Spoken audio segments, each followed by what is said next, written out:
कल हमने देखा था कि जय सच्चिदानंद नई तकनीक वैज्ञानिकों ने निकाली कोशिका के भीतर के समूचे केंद्र को निकालकर दूसरी कोशिका में प्रत्यारोपण करा दे।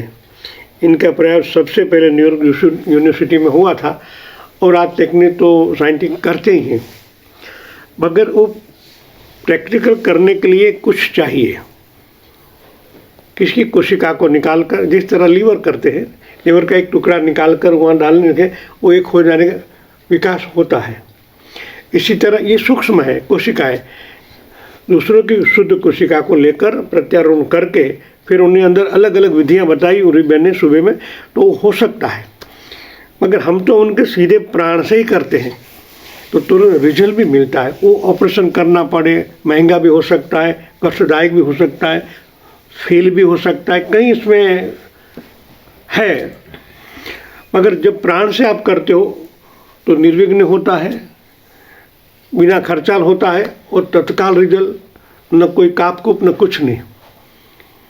क्योंकि हमारा शरीर पोला है, सब अणुओं से पूरा है, हमारा छिद्र है एरोमोटिव में, वो शक्ति तुरंत वहाँ से अंदर चली जाती है। प्राण तत्व उनसे सूक्ष्माति सूक्ष्म है तो तत्काल परिणाम लक्षी होता है। जिस तरह हमने कल बिजल बेन को किया तो आज इनका सुबह में 10 बजे फ़ोन भी आया और अभी हम उनका वाइब्रेशन देखते हैं तो कल से अभी बेहतर हो रहे हैं। तो उनके पग के तलिया को, जो कोशिका को, जो उनका सेल होता है, उनको निकाल दिया। और ब्रह्मांड में ऐसे कई प्रकार के, हर प्रकार के सेल होते हैं, हर प्रकार की कोशिका है, उपलब्ध है, मगर वो 30 सूक्ष्म है, दिखाई नहीं देती, फिर भी है। तो पृथ्वी तत्व को हमें ज़्यादा इम्पोर्टेंट देना चाहिए। पृथ्वी तत्व बेस है और ब्रह्मांड में तो खरबों की संख्या में अलग प्रकार जीव, जीवाणु, कीट, पशु लगे, वृक्ष के लेके सब कुछ है। जब आप पृथ्वी तक को ज़्यादा इम्पोर्टेंट मानोगे और संकल्प मात्र से वहाँ की कोशिका को लेकर आप ट्रांसफ़र कर सकते हो। वैज्ञानिक को प्रैक्टिकल मांगते हैं, वे किसी का लेकर किसी में डालना, वो भी एक कैसा हो और प्रकृति में तो शुद्ध है। कि मैं लगभग 3-4 महीने से प्रयोग कर रहा हूँ और अभी तक मैं सफल भी हुआ हूँ। जैसा चेंज किया वहाँ तीव्रतम प्रैक्टिकल अनुभव होने लगता है और स्वस्थ हो जाता है, निरोगी हो जाता है। तो इसलिए मैं आप सबको भी कहा था कि आप सुबह में उठकर पहले काम ये करें, अपने नेगेटिव जो कोश है, सेल है, उनको चेंज कर दें। वो कहाँ डालें? ब्रह्मांड में नहीं, वरना हम मैला करेंगे। जिस तरह हमारे गंगा नदी में मैल डालते हैं तो गंगा मैली हो जाती है। कोई लिएगा तो मैला ही मिलेगा ना उनको। है माँ भगवती शुद्ध कर लेती है, फिर भी थोड़ा बहुत रह जाता है, तो हम वही पानी चरणामृत में लेते हैं। तो ऐसा गंदा काम नहीं करना चाहिए। तो हमें भी जब हमारी कोशिका को चेंज करना है, सेल को चेंज करना है, ब्लैक होल में डाल दो।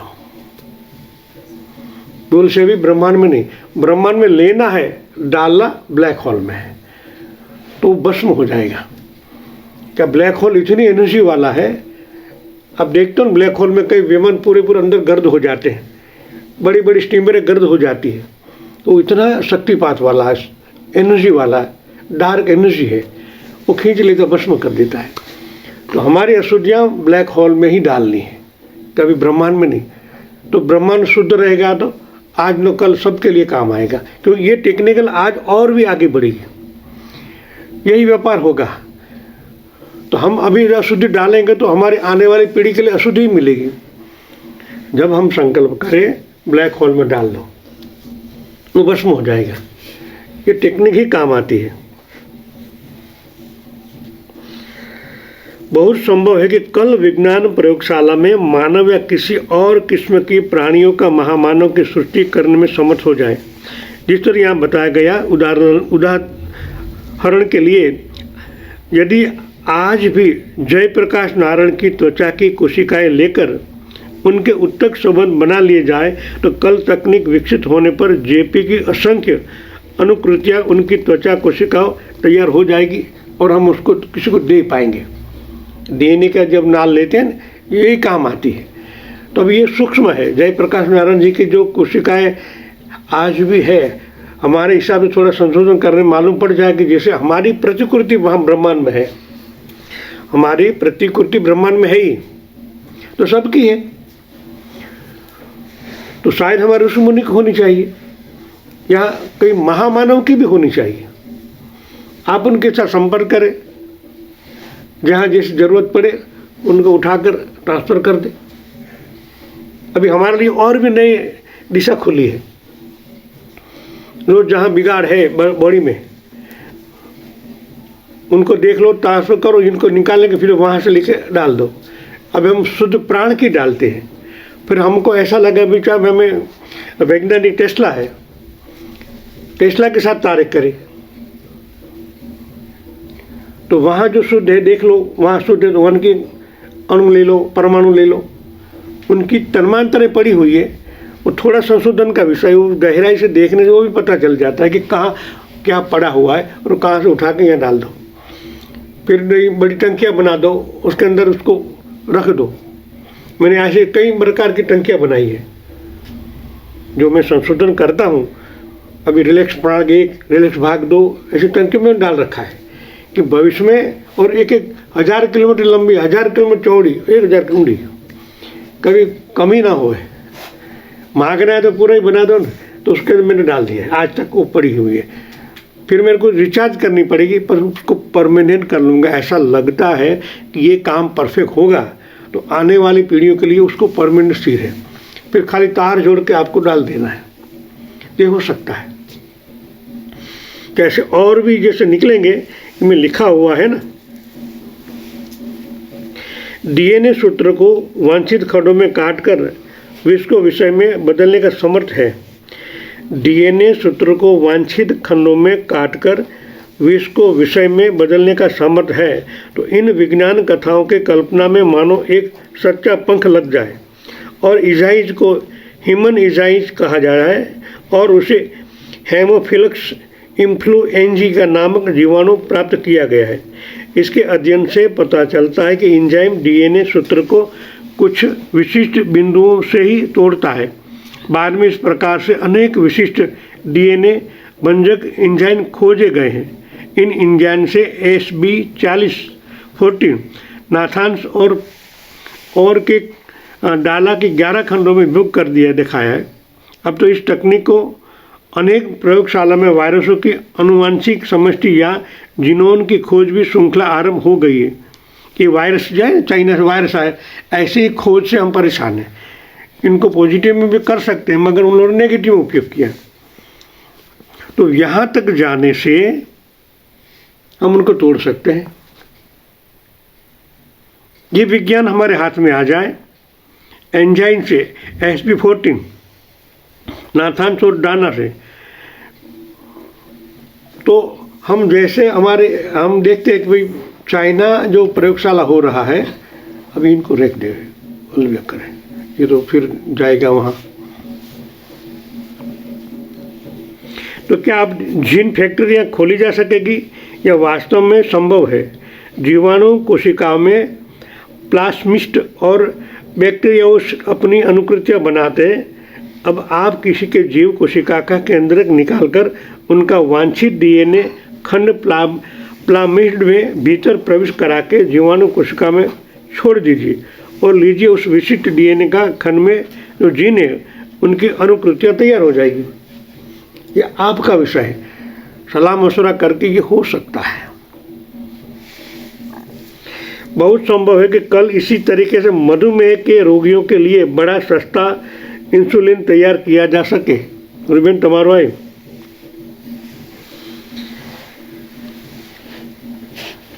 जो एक प्रोटीन है, इसी तरह अनेक हार्मोन्स भी तैयार करने का मार्ग खुल गया है। अब संकर डीएनए बनाने की तरकीब वैज्ञानिकों के हाथ लग गई है और बहुत संभव है कि हवा से नाइट्रोजन खींचने का गुण राइजोबियम बैक्टीरिया के डीएनए में है, फिर उनके सीधे कुछ पौधों में पहुंचाए जा सके।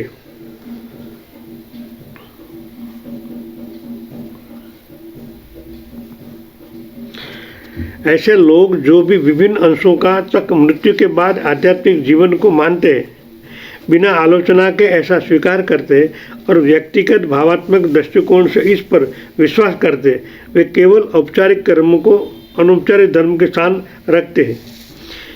ऐसे सिद्धांतों पुराना और अस्वीकार कर दिया गया है।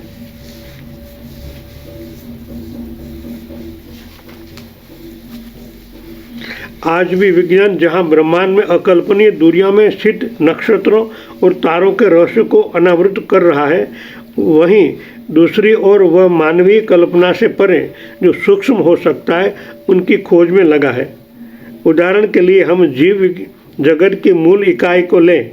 वह इतनी सूक्ष्म है कि एक अकेले मनुष्य के पूरे शरीर में लगभग 800 अरब से अकेली ऐसी इकाइयां हैं जो स्वचालन और परिचालन करती है। जीवन की इस मूल इकाई को ही कोशिका कहते हैं।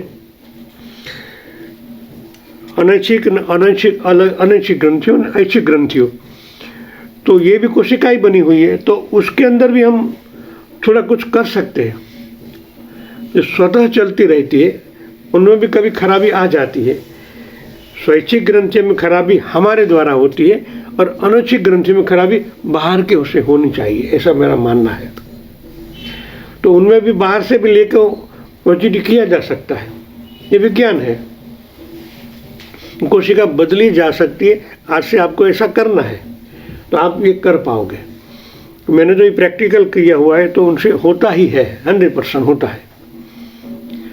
तो कहीं बहुत काम आ सकता है। हर प्रकार के जिस तरह पंच तत्वों की तन्मांत्राएं हैं, उनके साथ संयोजन करने से इनके राज मालूम हो सकते हैं। इस तरह वायु है, आकाश का तंत्र माने शब्द रूप रंग गंध स्पर्श, ये दिखाई नहीं दे फिर भी है। तो उनके साथ तार करके ब्रह्मांड के साथ तार करने से उनके अंदर की गतिविधि हम प्राप्त कर सकते हैं। अभी तो हम पृथ्वी तत्व को ले, बाद में तो कई तत्वों को ले सकते हैं। वो अति सूक्ष्म है। वायु तो ज़्यादा सूक्ष्म है और शक्तिशाली भी इतना है। उनको छंछड़ना, उनको प्रैक्टिकल करना थोड़ा गंभीरता से लेना पड़ेगा, वरना उनकी बुराइयां भी हमें परेशान कर सकती है। अभी तो हम पॉजिटिव लें तो पृथ्वी तत्व में ऐसा बहुत कुछ है जो आपकी बॉडी में कुछ बुराइयां हैं, कोई रोग के कीटाणु है, तो उनको निकालने के बाद ब्रह्मांड में से और भी गुण धर्म लिए जा सकते हैं। कोशिकाएं हमने ली हैं, मगर हमारे मन मधुमेह है, डायबिटीज है आपको, तो डायबिटीज के पहले वो देखने पड़ेगा डायबिटीज अणु से, परमाणु से या न्यूट्रॉन से कहाँ कनेक्टेड है डीएनए में। तो वहाँ से उन्हें उठो, बाहर रख दो, तो आप कह रहे एक को तोड़ दो। ऐसा कुछ करने से डायबिटीज में भी कंट्रोल आ सकता है। नया डाल दो ना, ऐसा हो सकता है। तो हम उसको थोड़ी गहराई से देखेंगे।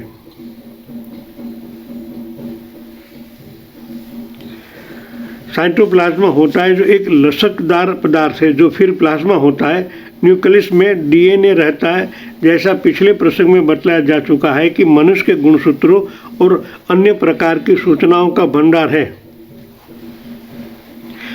आपको ज्ञात हो कि कोशिकाओं की सुनियोजित अवस्था से भी प्रत्येक अंग का निर्माण होता है। जीव और जगत में पुनरुत्पत्ति की सारी प्रक्रिया का जन्म कोशिकीय विखंडन से होता है। हम यदि इसे सरल तरीके से जानना चाहें तो यह कह सकते हैं कि प्रत्येक कोशिका विखंडित होकर 1 से 2 से 4 इसी क्रम में स्वयं अपनी उत्पत्ति करती है। और सारी प्रक्रिया में आश्चर्यजनक बात तो यह है कि अंग विशेष की हर कोशिका अपनी बिल्कुल सही प्रतिलिपि होती है, यानी इनका आकार, प्रकार, पदार्थ सब एक होता है। यदि विचारपूर्वक देखा जाए तो मनुष्य का जन्म एक अकेली कोशिका शुक्राणु से प्रारंभ होता है। गर्भाशय में बच्चा जब विकसित होता है तब प्रकृति अपने कठोर निर्माण मानव अनुसार उनमें अंगों का विकास करती है। जब ये आवश्यकता है तो उनको प्राण कोशिका से होता है। कोशिका अति सूक्ष्म है तो उनको बदला भी जा सकता है, चेंज भी किया जा सकता है। मगर उनके गुणसूत्रों को और डीप में जाने के बाद मालूम पड़े कि कौन सा सूत्र है, उस सूत्र को चेंज करें। या तो जहाँ बदलाव है डीएनए में भी, और भी कई, मेरे हिसाब से तो कई विभाग हैं। आप कहते हैं सुबह में 2 जोड़ी होते हैं, तो ये हो सकता है कि उनको पहले हम समझे। जय सच्चिदानंद।